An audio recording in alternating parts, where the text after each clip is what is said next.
નમસ્કાર વિદ્યાર્થી મિત્રો, આજના સાયન્સ વિષયના ધોરણ 10 ના પેપરનું આપણે સોલ્યુશન જોઈએ. શરૂઆત કરીએ 24 માર્કના વિકલ્પોથી, જેથી આપણને ખબર પડે કે કયા જવાબો હોઈ શકે છે. તો શરૂઆત કરીએ. સૌથી પહેલો પ્રશ્ન, ખોરાક રાંધતી વખતે જો વાસણના તળિયા બહારથી કાળા થઈ રહ્યા હોય તો તેનો અર્થ એ છે કે 4 ઓપ્શન આપેલા છે, એમાંથી એવો મતલબ થાય કે બળતણનું સંપૂર્ણ દહન થયું નથી. આ તમારો જે જવાબ છે આવશે બી. બરાબર, બળતણનું સંપૂર્ણ દહન થયું નથી. વાસણ ત્યારે જ કાળા થાય જ્યારે બળતણનું સંપૂર્ણ દહન થાય નહીં. તો આ જવાબ જે છે એનો રહેશે. ત્યાર પછી આગળ જોઈએ. ત્યાર પછીનો પ્રશ્ન છે, નીચેના પૈકી કયો ઘ્રાણેન્દ્રિય સૂચક છે? તો આ પ્રશ્નનો જવાબ આવશે વેનીલા, સી. એ તમારો જવાબ રહેશે. ત્યાર પછી ત્રીજા પ્રશ્નનો જવાબ છે 10⁻⁶. બરાબર, એનો જવાબ રહેશે એ. આ જ પ્રમાણે ચોથા પ્રશ્નમાં છે, મનુષ્યમાં ફેફસા એ ખાલી જગ્યા સાથે સંકળાયેલા તંત્રનો ભાગ છે. તો આપણી પાસે 4 ઓપ્શન છે, 4 માંથી કયો જવાબ આવશે? તો અહીંયા આવશે ડી, શ્વસન. એનો જવાબ છે.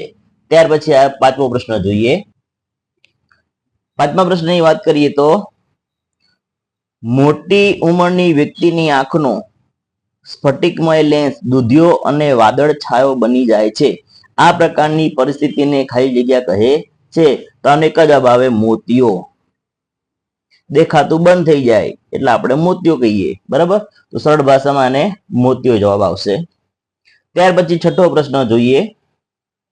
અરીસાની સામે તમે ગમે ત્યાં ઉભા રહો છતાં તમારું પ્રતિબિંબ ચત્તું મળે છે. તો આ અરીસો ખાલી જગ્યા છે. પ્રતિબિંબ ચત્તું મળે ને એનો એક જ જવાબ છે માત્ર, સમતલ અથવા બહિર્ગોળ. તો આનો જવાબ આવશે ડી, સમતલ અથવા કીધું છે, સમતલ અથવા બહિર્ગોળ લેન્સમાં ચત્તું પ્રતિબિંબ મળે એટલે ડી જવાબ એનો માન્ય રહેશે. આ પ્રમાણેનો જવાબ આવશે. ત્યાર પછી આપણે સાતમો પ્રશ્ન જોઈએ. પૃથ્વીનો પોપડો ખનિજ સ્વરૂપે માત્ર ખાલી જગ્યા ટકા કાર્બન ધરાવે છે. તો ઓબ્વિયસલી એનો જવાબ આવશે 0.02%. ત્યાર પછીનો પ્રશ્ન છે, વિદ્યુત સ્થિતિમાનના તફાવતનો એસઆઈ એકમ ખાલી જગ્યા વૈજ્ઞાનિકના નામ પરથી રાખવામાં આવ્યો છે. તો વોલ્ટા જે છે એનું નામ છે આપણે યાદ રાખવા માટે.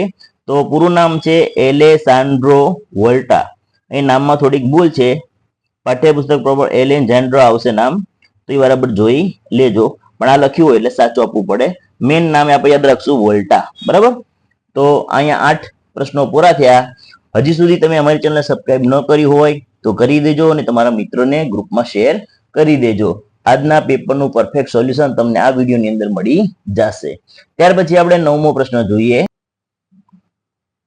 અજારક શ્વસન દરમિયાન આપણી સ્નાયુ પેશીમાં પાયારૂપ વેટનું રૂપાંતર ખાલી જગ્યામાં થાય છે.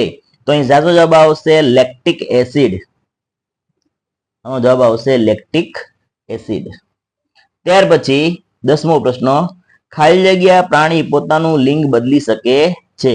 તેનો માત્ર એક જ જવાબ છે, સ્નેલ.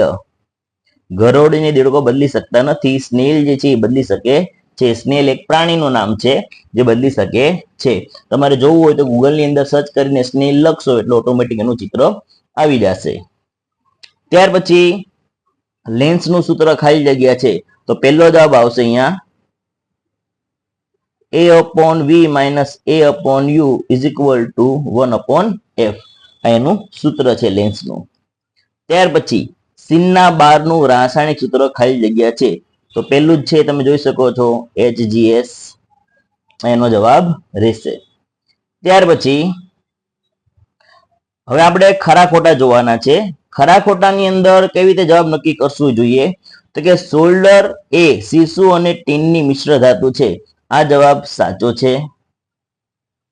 જે બાળકોને પોતાના પિતા તરફથી વાય રંગસૂત્ર વારસામાં પ્રાપ્ત થશે તે છોકરી બને છે. આ વાક્ય ખોટું છે. તારાઓના પ્રકાશનું વાતાવરણીય વક્રીભવન થવાથી તારાઓ ટમટમવા લાગે છે. આ એકદમ સાચો જવાબ છે. જ્યારે એસિડના દ્રાવણને મંદ કરવામાં આવે ત્યારે હાઇડ્રોનિયમ આયનો H3O+ ની સાંદ્રતામાં વધારો થાય છે. વધારો નહીં, ઘટાડો થાય. એટલે આ વાક્ય ખોટું છે. એટલે આ જવાબ ખોટો આવશે. અહીંયા આપણે ખરા ખોટા પૂર્ણ કર્યા. હવે આગળ 17મો પ્રશ્ન પર જઈએ એ પહેલા હજી તમે અમારી ચેનલને સબસ્ક્રાઇબ ન કર્યું હોય તો કરી દેજો અને આ વિડીયો તમારા મિત્ર મંડળ સગાવાલાને શેર કરી દેજો, જેથી આનું પરફેક્ટ સોલ્યુશન તમને સરળતાથી મળી જાય. હવે આપણે અહીંયા 17મા પ્રશ્નમાં જઈએ છીએ. નીચે આપેલા પ્રશ્નોના માગ્યા મુજબ જવાબ આપો. તો પહેલો પ્રશ્ન છે, માનવ શરીરમાં કયો અંતસ્ત્રાવ બનાવવા માટે આયોડિનની જરૂર છે? તેનો જવાબ આવે થાઇરોક્સિન. એનો જવાબ આવશે થાઇરોક્સિન. ત્યાર પછી જો લક્ષણે અલિંગી પ્રજનનવાળી વસ્તીમાં 10% સભ્યો જોવા મળે છે અને લક્ષણ બી તેની વસ્તીમાં 60% સજીવોમાં મળી આવે છે, તો કયું લક્ષણ પહેલા ઉત્પન્ન થયું હશે? તો ટકાવારી જોઈ લેવાની. 60% દેખાય છે એનો મતલબ છે લક્ષણ બી. તો લક્ષણ બી એનો જવાબ આવશે. જે ટકાવારી વધુ એનો જવાબ. ત્યાર પછી પ્રિઝમ વડે શ્વેત પ્રકાશના વિભાજન દરમિયાન કયા રંગનો પ્રકાશ સૌથી ઓછો વળે છે? સૌથી ઓછો આવે લાલ. લાલ અથવા રાતો, ઘણા શબ્દ લખ્યો હશે. લાલની જગ્યાએ ઘણા લોકો રાતો શબ્દ લખે. રાતો એટલે પણ લાલ થાય અને લાલ એટલે રાતો. આ બંનેમાંથી કોઈ પણ જવાબ લખ્યો હોય તો ચાલશે. હવે વ્યાખ્યા આપો. વિદ્યુત પ્રવાહ એકમ સમયમાં પસાર થતા ચોખ્ખા વિદ્યુત ભારના જથ્થાને વિદ્યુત પ્રવાહ કહે છે. આ વિદ્યુત પ્રવાહની સાદી અને સરળ વ્યાખ્યા છે. ત્યાર પછી જોડકા જોડો. તો જોડકાની વાત કરીએ તો જોડકાની અંદર તમને અહીંયા અલગ અલગ વસ્તુ બાબતોમાં જોવા મળશે. જોડકા તો કે બે ભાગ છે. અત્યારે પહેલો ભાગ જોઈએ. 21મો પ્રશ્ન, સાઇટોકાઇનિન. તો સામે ઓપ્શન માંથી કયો જવાબ આવશે? તો સાઇટોકાઇનિન માટે જોડકાની અંદર જવાબ આવશે સી. કોષ વિભાજનને પ્રેરિત કરે છે. પછી 22મો પ્રશ્ન છે, જીબરેલિન. તો આના માટે જવાબ આવશે એ. પ્રકારની વૃદ્ધિમાં મદદરૂપ થાય છે. ત્યાર પછી જોડકા નંબર બીજું જોઈએ આપણે.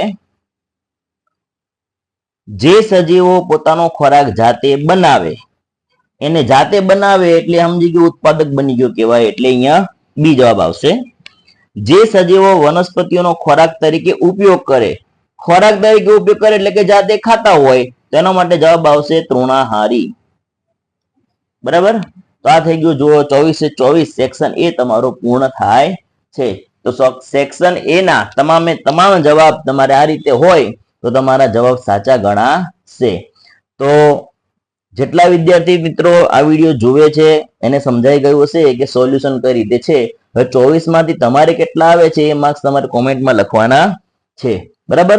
હવે સેક્શન બી, સી અને ડી ની અંદર જે પ્રશ્નોના જવાબ સહેલા છે અને એક શબ્દમાં કે એક વાક્યમાં આવે છે એનું સોલ્યુશન આપણે હવે જોઈએ.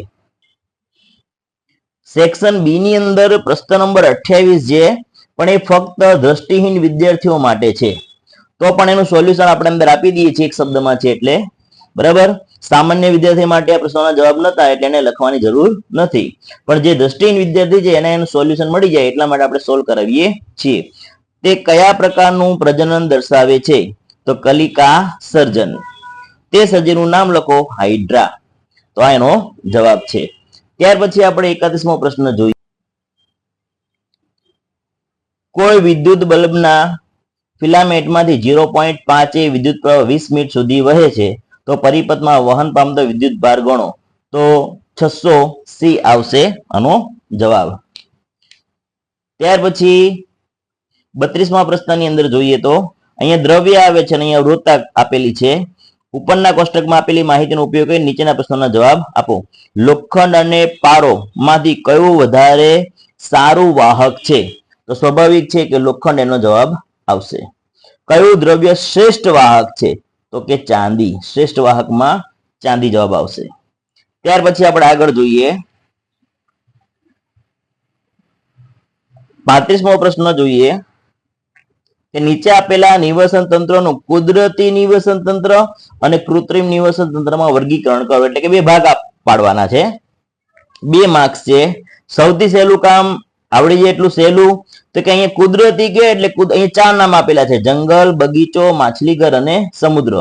તો તમને કુદરતી નિવસન તંત્ર કે એટલે યાદ રાખવું જોઈએ આ 4 માંથી પહેલું શું છે? જંગલ. અને બીજું શું આવશે? સમુદ્ર. તો કુદરતી નિવસન તંત્રમાં 2 આવશે: જંગલ અને સમુદ્ર. કૃત્રિમ જે માનવ દ્વારા નિર્માણ પામેલા હોય એને કહેવાય. તો એના માટે આવશે બગીચો અને માછલી ઘર. તો કુદરતી અને કૃત્રિમ એટલે કુદરતી એટલે યાદ રાખવાનું કુદરત દ્વારા નિર્માણ પામ્યું હોય, અને કૃત્રિમ એટલે મનુષ્ય દ્વારા નિર્માણ કરવામાં આવ્યું હોય. તો બંનેનો તફાવત ઇઝીલી સહેલી રીતે તમને ખબર પડી જાય. તો આ એના જવાબ છે. માનવ સ્વતંત્ર તંત્રના અંગોના નામ જણાવો. તો કે શ્વાસ નળી, ફેફસા, ઉદરપટલ, નસિકા પટલ વગેરે જે છે એના નામ છે. આ સિવાય તમને આવડતા હોય તમે વધારે લખી શકો છો. આ તો ટૂંકમાં સમજાવવા માટે લખેલા છે. હવે આપણે સેક્શન સી ની વાત કરીએ. તો કે સેક્શન સી ની અંદર તમે જોશો તો કે તમને દરેક પ્રશ્નની જે વાત કરેલી છે કે સંયોગીકરણ પ્રક્રિયા એટલે શું, 2 ઉદાહરણ આપી સમજાવો. તો આ પ્રક્રિયાની તમારે વ્યાખ્યા લખવી પડે, એના 2 ઉદાહરણ લખવા પડે. બરાબર. અહીંયા એક આપણે ઉદાહરણ લખ્યું છે CO + CO2 એની પ્રક્રિયા થાય એટલે CaCO3. 2 તત્વો X અને Y ની ઇલેક્ટ્રોન રચના નીચે મુજબ છે. હવે X આપેલી છે 2, 8 અને 1. આ ઇલેક્ટ્રોન રચના છે X ની. બરાબર.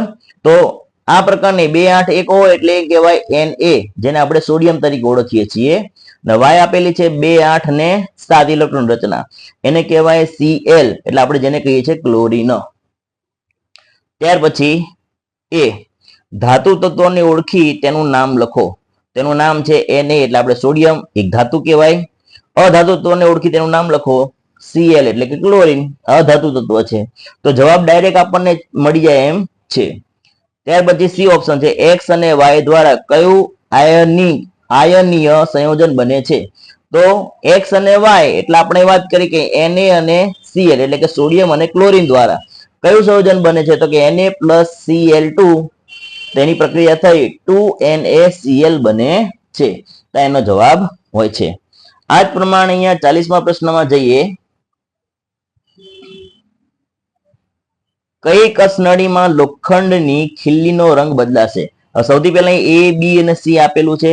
આમાં જે હવા, અહીંયા તેલનું સ્તર અને શુષ્ક હવા, પછી પાણી, લોખંડની ખીલીઓ, પછી અહીંયા ઉકાળેલું ચોખ્ખું પાણી, અને અહીંયા છે નિર્જળ કેલ્શિયમ ક્લોરાઇડ શુષ્ક. બરાબર. તો પ્રશ્ન જોઈએ એટલે ખ્યાલ આવે. કઈ કસનળીમાં લોખંડની ખીલીનો રંગ બદલાશે? તો પહેલી કસનળી, કેમ કે હવા હોય એટલે અહીંયા ખીલીનો રંગ બદલાશે. બી જોઈએ. આ સાથે સંકળાયેલી રાસાયણિક પ્રક્રિયાનું નામ લખો. એને કહેવાય ક્ષારણ. સી, ઉપરોક્ત રાસાયણિક પ્રક્રિયા માટે જરૂરી પરિસ્થિતિઓ કઈ કઈ છે? તો કે ઉપર જે રાસાયણિક પ્રક્રિયા થાય એના માટે જવાબદાર કોણ છે? તો કે ભેજ. ભેજ ના લખવું હોય અથવા તમે લખી શકો હવા કે પાણી. ભેજની જગ્યાએ તમે હવા કે પાણી લખો તો પણ સાચું, અને ભેજ લખો તો પણ તમારો જવાબ સાચો ગણાશે. તો આ થઈ ગયા તમારા સેક્શન સી વિભાગના પ્રશ્નો. હજી બીજા પ્રશ્નો છે તો આપણે આગળ જોઈએ. 44મા પ્રશ્નની વાત કરીએ તો કે નીચેની પરિસ્થિતિમાં કયા અરીસા વપરાય છે તે જણાવો.